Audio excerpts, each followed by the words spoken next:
Généralement, les Africains ont une mentalité à dire que les Européens utilisent des pratiques mystiques, des sorcelleries pour se développer. Que les Américains, en fait, les pays plus développés utilisent des pratiques mystiques, des sorcelleries pour se développer. Et que c'est pour ça qu'ils sont avancés plus que l'Afrique. Bref, ça c'est les paroles du quartier, comme on aime souvent dire. Les paroles du quartier, c'est comme ça que moi j'appelle ça. Mais en fait, je suis arrivé à un moment où j'ai dit, mais en fait, si vous accusez aussi les sorcelleries des pays plus développés, parce que peut-être vous n'êtes pas développé, maintenant vous accusez, voilà, ils utilisent des pratiques mystiques et tout, mais connaissez-vous de vous? Connaissez-vous parce qu'on connaît qu'en Afrique, il y a des pays vraiment sorciers, des pays qui font des pratiques vraiment mystiques. Et c'est dans ce que nous allons en parler dans cette vidéo. Dans cette vidéo, je te révèle 5 pays les plus mystiques d'Afrique. Alors, 5 pays les plus sorciers d'Afrique. Tu seras choqué parce que les Africains ont bien des pouvoirs mystiques. Mais pourquoi ils ne les utilisent pas pour développer le continent? Comme ils supposent que les autres pays les plus développés le font.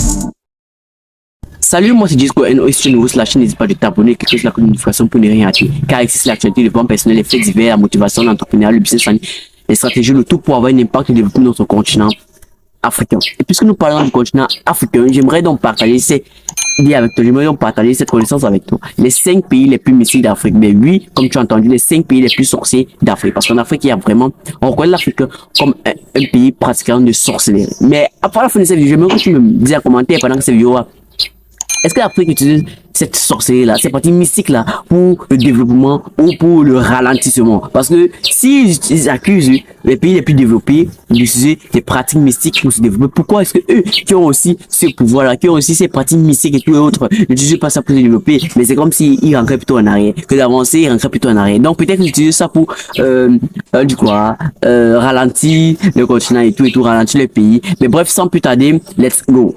Alors, en 5e position, je suis sûr que tu as deviné, peut-être toi qui as deviné, mais je sais pas. En 5e position, nous avons le Tchad. Et oui, pays d'Afrique centrale, membre de la CEMAC, le Tchad est le 5e pays le plus mystique d'Afrique sur cette liste. Compte plusieurs sectes de marabouts et qui vous offrent des services comme des envoûtements, réussite aux examens et les bêtises comme ça, les petits trucs.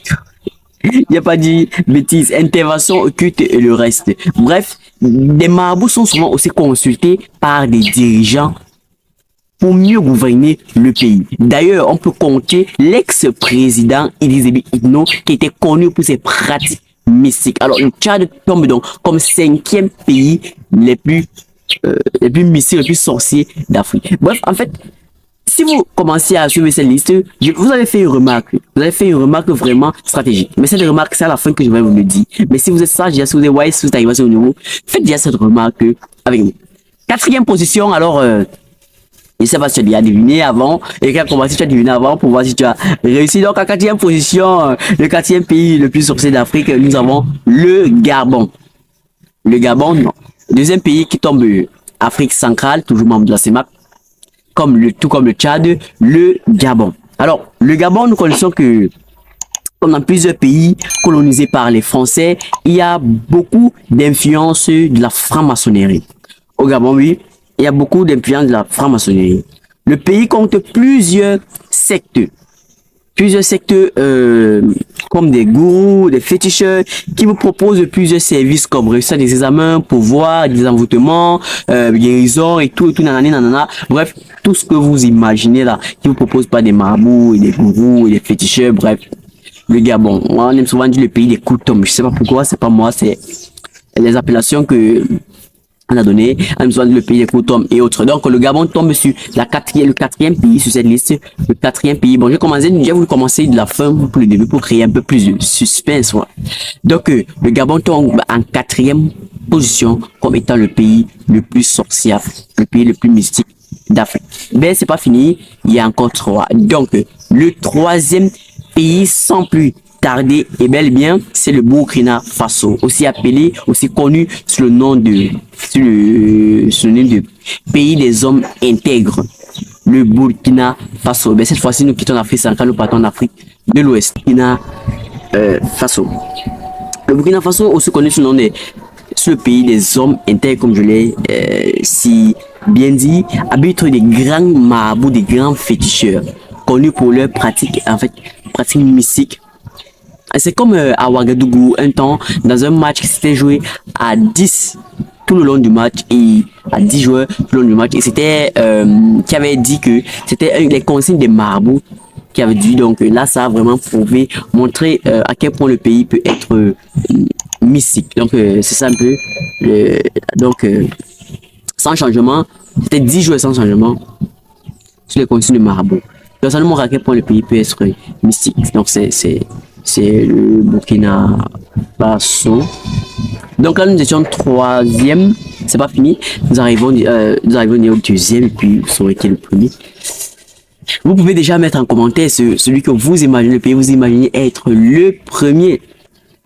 J'attends vos devinettes en commentaire. Et avant peut-être arriver au moment de la vidéo, dites si vous êtes stratège, mettez en commentaire quel pays vous pensez être le premier, le plus mystique d'Afrique, le plus sorcier d'Afrique. Mais sans plus tarder, nous allons donc au deuxième pays. La deuxième destination, c'est le Sénégal. Bien sûr, le Sénégal. Nous sommes toujours en Afrique de l'Ouest. Le Sénégal. Le Sénégal compte aussi beaucoup de marabouts, en fait. Beaucoup de fétiches. Le Sénégal est connu d'ailleurs pour ça. Ce pays a des grands liens, je dis des grands liens spéciaux en maraboutage, vous voyez.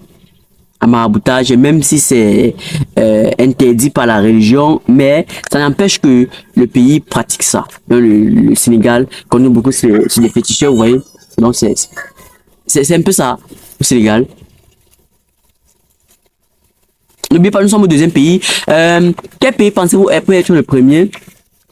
Sans plus tarder, mais avant de révéler le premier pays ici, le pays le plus mystique d'Afrique, j'aimerais vous faire une remarque que tous ces pays que nous citons là, aucun de ces pays ne se trouve même parmi les top 10 des pays les plus riches d'Afrique. Aucun. Mais, c'est pour dire que dans les Africains, ça va être mystique. Mais là, accuse alors les Européens d'utiliser les pays les plus développés d'utiliser des pratiques de mysticisme pour s'enrichir et autres. Mais pourquoi eux alors ils sont là? Mais ce sont les pays les plus pauvres. Par exemple, tous les pays que j'ai cités, par exemple le Tchad, le Burkina Faso, le